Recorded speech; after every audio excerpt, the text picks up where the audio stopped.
2016 में इरफान खान की एक फिल्म आई थी मदारी, जिसमें एक शख्स सरकार और सिस्टम की लापरवाही के चलते अपने बेटे को खो देता है। ये कहानी एक वास्तविक घटना से प्रेरित थी, जो 4 सितंबर 2012 को अंधेरी मुंबई में एक निर्माणाधीन मेट्रोपोल के ढहने की घटना थी। बदला लेने के लिए वो शख्स गृह मंत्री के 10 साल के बेटे को किडनैप कर देता है। मीडिया के थ्रू अपनी कहानी और इसके लिए जिम्मेदार नेताओं की बात को जनता तक पहुँचाता है। ये कहानी दिखाती है कि किस तरह से देश में फैले भ्रष्टाचार की वजह से आम गरीब जनता क्या क्या भुगतती है। असल जिंदगी में ऐसी कई घटनाएं हमारे सामने आई हैं, जहां कोई आम इंसान परेशान होकर कानून हाथ में ले लेता है। ऐसी ही एक और घटना देखने को मिली मुंबई में, जहां कई बच्चे एक वेब सीरीज के लिए ऑडिशन देने के लिए अपने पेरेंट्स के साथ पहुंचे थे, लेकिन कुछ घंटों बाद ही उनकी ये खुशी दहशत में बदल गई और सभी बच्चों की जान की सलामती की दुआएं करने लगे। तो क्या थी ये पूरी कहानी, जिसने कई घंटों तक मुंबई पुलिस और प्रशासन की सांसें रोक के रखी थी, और जिसके बाद इस पूरे मामले में पुलिस कार्यवाही, सरकारी सिस्टम और मेंटल हेल्थ जैसी बातों पर बड़ी बहस छिड़ गई है।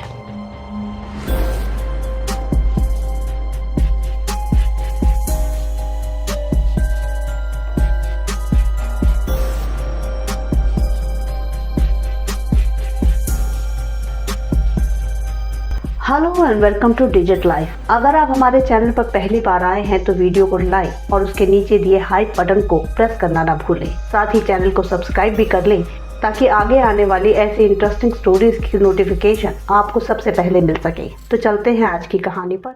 मुंबई के पवई इलाके में महावीर क्लासिक बिल्डिंग नाम से एक 6 मंजिला बिल्डिंग है। इसी बिल्डिंग में अप्सरा मीडिया नेटवर्क कंपनी का आर स्टूडियो था, जिसके मालिक रोहित आर्या थे। 25 अक्टूबर से स्टूडियो में एक वेब सीरीज लेट्स चेंज के लिए 10 से 15 साल के बच्चों के ऑडिशन चल रहे थे। मुंबई और महाराष्ट्र के अलग अलग हिस्सों से यहाँ बच्चे अपने पेरेंट्स के साथ पहुँच रहे थे। बच्चों को सुबह 10 बजे स्टूडियो में प्रवेश दिया जाता था। दोपहर 1 से 2 बजे तक लंच ब्रेक होता था और इसके बाद फिर से रात 8 बजे तक ये ऑडिशन चलते रहते थे, और तब तक ये पेरेंट्स बिल्डिंग के बाहर ही इंतजार करते थे। 30 अक्टूबर 2025 वीरवार के दिन भी बिल्डिंग में सुबह से 100 के करीब बच्चे वहां मौजूद थे, जिनमें से 83 बच्चों को ऑडिशन के बाद रिजेक्ट करके घर भेज दिया गया था। अब वहां 17 बच्चे और एक छोटे बच्चे की दादी भी स्टूडियो में मौजूद थी। स्टूडियो के मालिक रोहित आर्या अपने वीडियोग्राफर रोहन के साथ वहां मौजूद थे और बच्चों के ऑडिशंस ले रहे थे। इतने समय में रोहित आर्या बच्चों से घुल मिल चुका था। उसका व्यवहार काफी फ्रेंडली था। रोहित आर्या की बच्चों और उनके पेरेंट्स के साथ अच्छी खासी जान पहचान हो चुकी थी। उस दिन दोपहर 12:30 बजे के करीब उसने रोहन से सभी बच्चों को ऊपर बने एक कमरे में ले जाने को कहा और इस बात का ध्यान रखने को कहा कि बच्चे शोर न मचाएं। उसने ऑर्डर दिया कि कोई भी बच्चा बिल्डिंग से बाहर नहीं जाएगा और तुम इन पर नजर रखना। और ये सब कहते वक्त उसके आवाज में एक अलग सख्ती थी। अचानक उसके बदले हुए व्यवहार को देखकर सभी हैरान थे। सभी बच्चों को ऊपर बने कमरे में शिफ्ट कर दिया गया। इस वक्त रोहित के हाथ में एक गन भी थी, जिसे देखकर सभी डर रहे थे। उधर बिल्डिंग के बाहर सभी पेरेंट्स बच्चों के लंच ब्रेक का इंतजार कर रहे थे। टाइम हुआ पर कोई भी बच्चा बाहर नहीं आया। पेरेंट्स परेशान हो रहे थे। लंच ब्रेक का टाइम बीतता जा रहा था और किसी को कुछ समझ नहीं आ रहा था। आर्य स्टूडियो की बाहरी दीवारें कांच की बनी हुई थी, यानी वहां से बाहर सड़क की तरफ देखा जा सकता था। 1:45 बजे के करीब अचानक नीचे खड़े पेरेंट्स ने देखा कि उन कांच की दीवारों के साथ खड़े बच्चे कुछ इशारा कर रहे हैं, जैसे वो हेल्प हेल्प चिल्ला रहे हों। वो रो रहे थे और शायद मदद मांग रहे थे। पेरेंट्स के साथ साथ राह चलते लोगों की भीड़ भी अब वहाँ इकट्ठा होने लगी। इससे पहले कि कोई कुछ समझ पाता, पेरेंट्स के फोन पर एक वीडियो मैसेज सर्कुलेट होने लगा। ये रोहित आर्या का खुद का एक रिकॉर्डेड वीडियो था। मैं रोहित आर्या करने की जगह मैंने एक प्लान बनाया और कुछ बच्चों को इधर हॉस्टेज रखा है। मेरे को ज़्यादा डिमांड्स नहीं है, बहुत सिंपल डिमांड्स है, बहुत मॉरल डिमांड्स है, बहुत एथिकल डिमांड्स है। और मेरे कुछ सवाल है। मुझे कुछ लोगों से बात करनी है, उनको सवाल पूछने हैं, उनके जवाब पर अगर मुझे काउंटर क्वेश्चन है तो मुझे काउंटर क्वेश्चन पूछना है, लेकिन मुझे ये जवाब चाहिए। मुझे दूसरा कुछ नहीं चाहिए।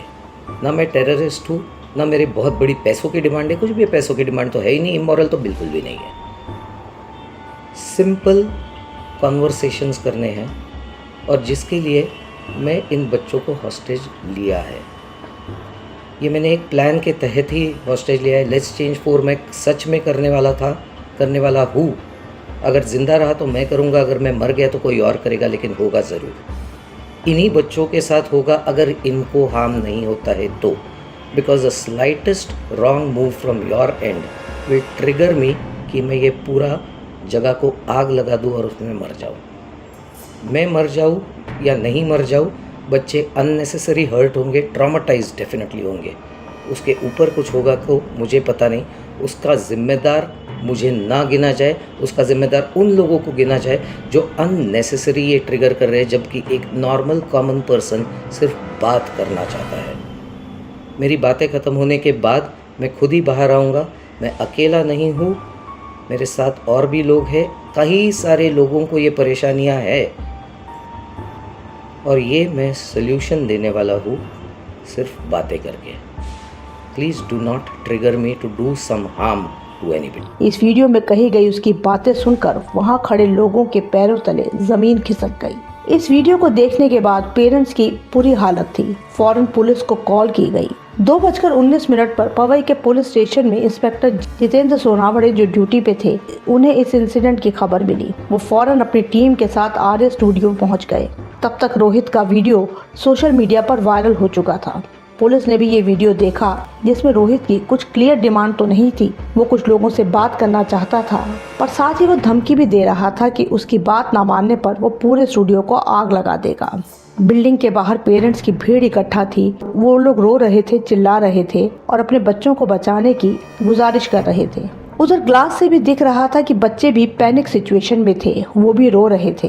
इंस्पेक्टर जितेंद्र ने फौरन अपने सीनियर से बात की, जिसके बाद वहां फायर ब्रिगेड की गाड़ियां, एम्बुलेंस, पुलिस फोर्स और स्पेशल कमांडोज की टीम को बुला लिया गया। ये सभी टीम्स अपने अपने लेवल पर रेस्क्यू ऑपरेशन की तैयारी में लग गई, पर यह जरूरी था कि सब काम बहुत शांति से चुपचाप किया जाए, क्योंकि रोहित की बातों से लग रहा था कि उसके पास स्टूडियो को जलाने के लिए पेट्रोल जैसा सामान हो सकता था। इसी बीच रोहन नाम का शख्स, जो रोहित आर्या का वीडियोग्राफर भी था, कुछ देर पहले ही बिल्डिंग से बाहर आया था। वो घबराया हुआ था। उसने पुलिस को बताया कि रोहित ने उसे पेट्रोल और पटाखे लाने को कहा था, पर उसने ऐसा नहीं किया। लेकिन उसने बताया कि अंदर सिचुएशन बहुत नाजुक है। रोहित ने सबको एक कमरे में बंद कर दिया है और सबको डराने के लिए उसने रबड़ के घोल में आग भी लगा दी थी, जिसके बाद बच्चे बुरी तरह से डरकर चिल्लाने लगे थे। तब रोहन किसी तरह मदद के लिए बाहर निकल आया। उसने बताया कि रोहित के पास एक गन भी है और वहाँ सिचुएशन बहुत ही डरावनी है। अब जितेंद्र सोनावड़े ने रोहित से फोन पर बातचीत करने का फैसला किया। उन्होंने रोहित को फोन किया और बच्चों को छोड़ देने की रिक्वेस्ट की। उन्होंने रोहित को समझाना शुरू किया कि वो कानून हाथ में ना ले। यहाँ तक कि जितेंद्र सोनावड़े ने उन बच्चों के बदले खुद को होस्टेज बनाए जाने की पेशकश भी की। उन्होंने ये भी कहा कि मैं बिना हथियार के हाथ बांध कर तुम्हारे पास आऊंगा, तुम मुझे हॉस्टेज बना लो और इन बच्चों को छोड़ दो। पर रोहित किसी भी नेगोशिएशन के लिए तैयार नहीं था। लेकिन इसके बावजूद इंस्पेक्टर जितेंद्र उससे किसी न किसी तरह से फोन पर बात करते रहे। दरअसल ये सब रोहित का ध्यान भटकाने के लिए था, ताकि रेस्क्यू टीम्स बिल्डिंग का मैप, एंट्री, एग्जिट समझकर अंदर जाने का प्लान बना सके। इधर जितेंद्र सोनावड़े रोहित को फ्रंट साइड पर बिजी रखे हुए थे। रोहित भी बिल्डिंग के बाहर पुलिस फोर्स को देखकर गन लेकर इधर उधर घूम रहा था। उसका ध्यान भी बिल्डिंग के बाहर इकट्ठा हुई भीड़ पर था। इन सब के बीच ही फायर ब्रिगेड की लिफ्ट के जरिए बहुत शांति से 4th फ्लोर की एक विंडो का ग्लास काटा गया। यहीं से 2 स्पेशल कमांडोज उस बिल्डिंग में दाखिल हुए। ये सब बहुत सावधानी से किया गया, क्योंकि रोहित को अगर जरा भी भनक लगती तो वो कुछ भी कर सकता था, जो बच्चों के लिए खतरनाक साबित होता। ये दोनों कमांडो स्टूडियो में दाखिल होकर उस कमरे तक पहुंचे जहां सभी बच्चों को कैद किया गया था। अचानक वहां कमांडोज को देखकर रोहित बौखला गया। उसने अपनी गन से फायर करना चाहा, पर उससे पहले ही एक कमांडो ने उस पर फायर कर दिया। गोली सीधा रोहित के सीने में लगी। वो वहीं गिर पड़ा। कमांडोज ने उसे दबोच लिया। वहाँ बच्चों में चीख पुकार मच गई थी। रोहित को काबू करते ही बाहर खड़ी बाकी रेस्क्यू टीम्स बिल्डिंग में एंटर कर जाती है। एक एक करके सभी बच्चों को बाहर निकाला जाता है। कुछ बच्चे और एक बच्चे की दादी इस सब घटनाक्रम में घायल हो गए थे। इन सभी के साथ साथ घायल रोहित को भी हॉस्पिटल पहुंचाया गया। पूरी बिल्डिंग को कब्जे में लेकर तलाशी ली गई। रोहित द्वारा इकट्ठा किया गया सारा सामान जब्त कर लिया गया। पेरेंट्स ने भी राहत की सांस ली। इंस्पेक्टर जितेंद्र के बयान के हिसाब से ये 80 मिनट उनकी जिंदगी के सबसे ज्यादा डरावने पल थे। 17 बच्चे, एक दादी और एक स्टाफ, कुल मिलाकर 19 लोगों को रेस्क्यू किया गया था। 1:45 पर शुरू हुआ ये हाई वोल्टेज हॉस्टेज ड्रामा शाम 5:30 बजे तक खत्म हो चुका था। पुलिस प्रशासन और सरकार सभी ने राहत की सांस ली थी। उधर हॉस्पिटल ले जाते वक्त रास्ते में ही रोहित ने दम तोड़ दिया। ज्यादा खून बहने की वजह से उसकी मौत हो चुकी थी। अब इन सब के बाद सवाल यही था कि रोहित आर्या कौन था और क्यों उसने ये कदम उठाया। पता चला कि रोहित आर्या ना तो कोई टेररिस्ट था और ना ही उसका कोई क्रिमिनल बैकग्राउंड था। रोहित आर्या अप्सरा मीडिया नेटवर्क नाम से RA स्टूडियो चलाता था। यहाँ एक्टिंग क्लासेस भी होती थी। रोहित ने कई सोशल अवेयरनेस से जुड़ी डॉक्यूमेंट्रीज भी बनाई थी। 3 साल पहले रोहित ने एक स्कीम की शुरुआत की थी। ये देश के स्वच्छता अभियान से जुड़ा हुआ था। असल में ये क्लीननेस ड्राइव था जो स्कूल्स में चलाने के लिए थी। इसके जरिए महाराष्ट्र के स्कूल्स में साफ सफाई और स्टूडेंट्स को इसके लिए जागरूक करना था। ये रोहित का अपना कॉन्सेप्ट था। रोहित ने इस पर ऑडियो विजुअल मीडियम के जरिए काफी काम किया था। उस वक्त महाराष्ट्र के शिक्षा मंत्री दीपक केसरकर थे। महाराष्ट्र सरकार के एजुकेशन मिनिस्ट्री को रोहित का ये कॉन्सेप्ट बहुत पसंद आया था और इसे लागू भी किया गया। रोहित आर्या इस प्रोजेक्ट लेट्स चेंज के डायरेक्टर थे, जिसने 20 जुलाई 2023 से लेकर 2 अक्टूबर 2023 तक स्वच्छता मॉनिटर प्रोग्राम का संचालन किया था। ये एक सरकारी प्रोजेक्ट था जिसके लिए रोहित को अच्छे पैसे भी मिलने वाले थे। महाराष्ट्र के लगभग 64,000 स्कूल और उनके 59 लाख स्टूडेंट्स ने इसमें भाग लिया था। स्टूडेंट्स को सफाई अभियान के वॉलंटियर के तौर पर काम करना था और लोगों को कूड़ा कचरा फैलाने से रोकने के लिए जागरूक करना था।